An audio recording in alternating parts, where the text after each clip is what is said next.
നമ്മുടെ നാട്ടിൽ ഇപ്പോൾ കോവിഡിന് ശേഷമാണ് വല്ലാതെ കണ്ടുവരുന്നത് യുവാക്കളിലുള്ള ഹാർട്ട് അറ്റാക്ക് മരണം, ഹൃദയാഘാതം മൂലം മരണം, അത് വല്ലാതെ കണ്ടുവരുന്നു. പലരും ആശങ്കപ്പെടുന്നു അത് കോവിഡ് വാക്സിനാണ് അതിൽ വില്ലൻ. അത് എത്രത്തോളം യാഥാർത്ഥ്യമാണ്? ഇത് ഒരു വളരെ കൂടുതൽ നമ്മളിന്ന് ആശങ്കപ്പെടുത്തുന്ന ഒരു സ്ഥിതിയാണ് യങ് ജനറേഷനിൽ ഉണ്ടാകുന്ന ഹൃദയാഘാതം, സഡൻ ഡെത്ത് എന്നിവ. തീർച്ചയായിട്ടും ഇത് നമ്മൾ ഇപ്പോൾ ഇതിൻ്റെ മുമ്പുണ്ടായിരുന്നോ എന്ന് ചോദിച്ചാൽ മുമ്പും നിറയെ ഉണ്ടായിരുന്നു. അതിന് പണ്ട് നമ്മൾ ഒടിയൻ തൊട്ടതാണെന്നോ അല്ലെങ്കിൽ ഓൻ പെട്ടെന്ന് മരിച്ചുപോയി എന്നോ പറയാതെ കാരണങ്ങൾ നമ്മൾ കണ്ടുപിടിച്ചിരുന്നില്ല.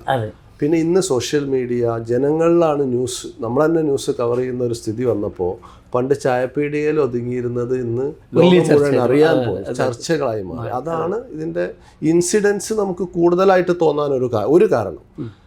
രണ്ടാമത്തെ ഒരു കാരണം കോവിഡിന് ശേഷം എന്ന് പറയുമ്പോൾ ഈ മനുഷ്യ രാശിയുടെ കഴിഞ്ഞ ഒരു 100 കൊല്ലത്തിൽ ആദ്യമായിട്ടാണ് എല്ലാവരും വീടിൻ്റെ അകത്ത് ഒരു വർഷം ഇരുന്നത് കാര്യമായിട്ടുള്ള ജോലി ഭക്ഷണം മാത്രമായിരുന്നു. ജീവിതശൈലി മൊത്തത്തിൽ മാറി.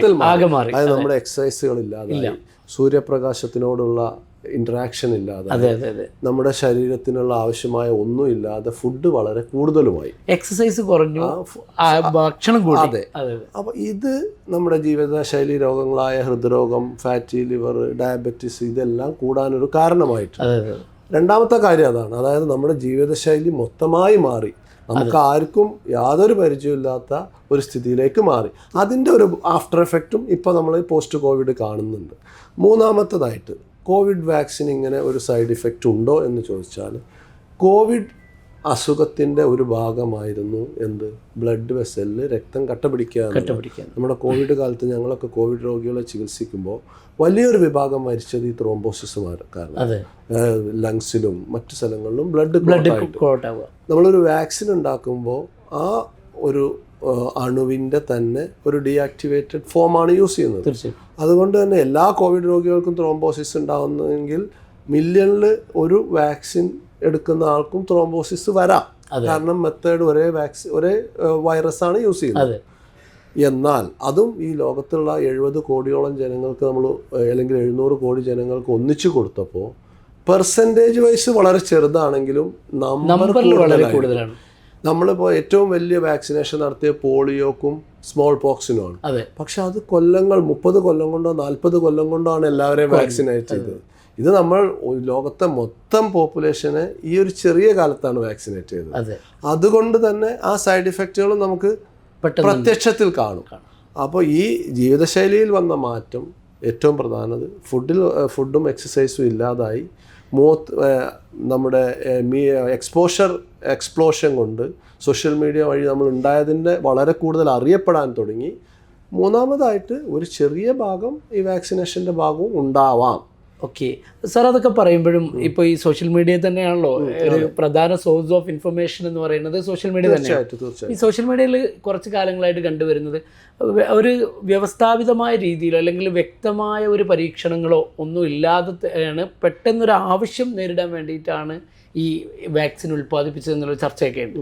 അപ്പോൾ അതുകൊണ്ട് 40 വയസ്സിന് താഴെയുള്ള ആളുകളാണ് അല്ലെങ്കിൽ ഒരു 50 വയസ്സിന് താഴെയുള്ള ആളുകളാണ് ഇതിൽ കൂടുതൽ മരണപ്പെടുന്നത് എന്നുള്ള രീതിയിലൊക്കെ സോഷ്യൽ മീഡിയയിൽ പലപ്പോഴായിട്ട് നമുക്ക് ശ്രദ്ധയിൽപ്പെട്ടിരുന്നു.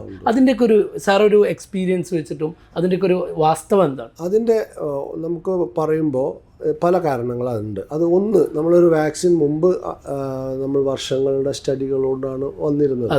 പക്ഷെ കോവിഡ് സിറ്റുവേഷൻ അത് അനുഭവിച്ചവർക്കെല്ലാം അറിയാം. ഞാൻ കോവിഡ് രോഗികളെ ചികിത്സിച്ചിരുന്നതാണ്. രാവിലെ ഒരാൾ അഡ്മിറ്റ് ആവും, പിറ്റേ ദിവസം അടുത്ത ദിവസം അയാൾ മരിക്കുന്ന ഒരു സിറ്റുവേഷൻ ആയിരുന്നു നമ്മുടെ സെക്കൻഡ് വേവിൽ.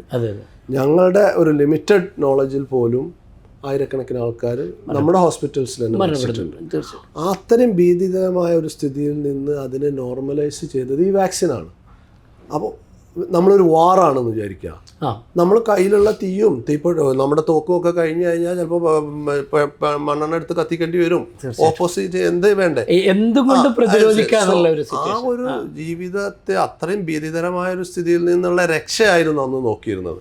അന്ന് നോക്കിയ ബോംബിംഗ് മുഴുവൻ ശരിയായിരിക്കുമെന്ന് ആർക്കും പറയാൻ കഴിയില്ല. കാരണം ഇറ്റ് വാസ് നോട്ട് പോസിബിൾ. നമ്മൾ അതിന് വർഷങ്ങൾ കാത്തിരുന്നെങ്കിൽ ഇന്ന് ഉള്ള ലോകത്തെ ജനസംഖ്യ പകുതിയായി കുറഞ്ഞു പോയാൽ.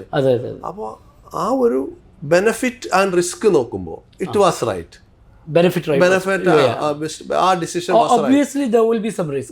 there will be a risk because നിങ്ങളൊരു ലോങ് സ്റ്റഡി നടത്തി, ഹ്യൂമൻ സ്റ്റഡി നടത്തി, അനിമൽ സ്റ്റഡി നടത്തി, അങ്ങനെയാണ് നാച്ചുറൽ ഒരു സാർ പറഞ്ഞു വരുമ്പോൾ നമ്മുടെ നാട്ടിൽ സാധാരണ പറയാറുണ്ട് തെങ്ങിന് തടം തുറക്കുമ്പോൾ കുറച്ചൊക്കെ അതിന്റെ ചുറ്റുമുള്ള പിന്നെ മറ്റ് ചില വൃക്ഷങ്ങളൊക്കെ പോകും. അപ്പോൾ അതുപോലെ സിറ്റുവേഷനിൽ നമ്മളൊരു വാറിലായിരുന്നു. It was a war, it's a health emergency, it was a വാർ.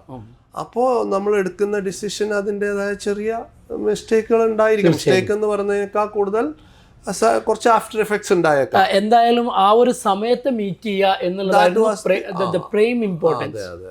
അത് വളരെ കൃത്യമായിട്ട് മീറ്റ് ചെയ്തു എന്ന് നമുക്ക് പറയാം. ഔദ്യോഗികമായും അനൗദ്യോഗികമായും നോക്കുമ്പോൾ ഇന്ത്യയിൽ മാത്രം 30-40 ലക്ഷം ആൾ മരിച്ചിട്ടുണ്ട്. പക്ഷെ once the vaccination happen, death വളരെ മിനിമലാണ്. അത്ര മിനിമൽ, ആയിരങ്ങളിലേക്ക് താന്നുപോയി. അപ്പോൾ definitely it was a right decision. Maybe ഒരു എമർജൻസി സിറ്റുവേഷനിൽ എടുത്തൊരു ഡിസിഷൻ അതിൻ്റെതായ വ്യത്യാസങ്ങൾ ഉണ്ടാവാം. തീർച്ചയായിട്ടും. അപ്പോൾ എന്തായാലും ഈ ഒരു ഹാർട്ട് അറ്റാക്ക് വരുന്നതിൽ ഒരു കാരണം കോവിഡ് വാക്സിനും ഉണ്ട്. ബട്ട് നമ്മൾ പെർസെൻറ്റേജ് വൈസ് നോക്കുമ്പോൾ നമ്മുടെ ജീവിതശൈലി ചേഞ്ച് തന്നെയാണ് കാരണം. അത് യങ്ങിൽ കൂടുതൽ കാണാനുള്ള കാരണം എന്താ വെച്ചാൽ ഇന്നത്തെ നമ്മുടെ യങ് ജനറേഷനാണ് ഒരു എക്സസൈസും ഇല്ലാത്തത്. ഇപ്പോഴത്തെ ഓൾഡ് ജനറേഷൻ മുമ്പ് കൃഷി ചെയ്തിരുന്നവരും നടന്നിരുന്നവരും സൈക്കിൾ ചവിട്ടിയിരുന്നവരുമാണ്. പക്ഷെ ഇന്നത്തെ യങ് ജനറേഷൻ എന്ന് പറഞ്ഞാൽ നമുക്ക് അതിന് പലരും ഭൂരിപക്ഷം പേർക്കും അത്തരത്തിലുള്ള യാതൊരു എക്സസൈസും ഇല്ല. പിന്നെ നമ്മൾ ഹൈ കാലറി ഫുഡുകളാണ് കഴിക്കുന്നത്. അപ്പോൾ നമ്മൾ ജീവിതശൈലി മാറുകയാണ് നമുക്ക് വേണ്ടത്.